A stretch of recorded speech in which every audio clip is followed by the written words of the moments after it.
বল ভাই, হ্যাঁ ভাই, আমার সব শেষ হয়ে গেছে ভাই।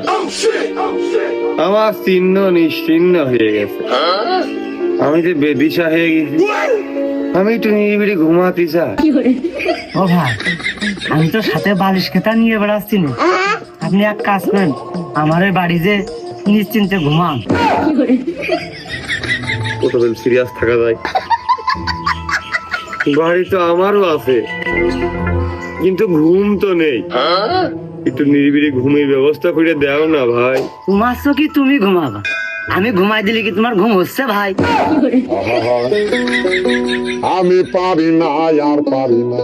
বাপ দাদাকের মুখে শুনেছি ওই তোমরা কি প্রাকৃতিক জড়িবটি আচ্ছা, ছাইপাশ খেয়ে ঘুমাও, ঘুমটা খুব গাঢ় হয়। ও ভাই, তুমি যা শুনেছো তাই সত্যি, কিন্তু আমি ভালো মানুষ খারাপ করতে পারবো না।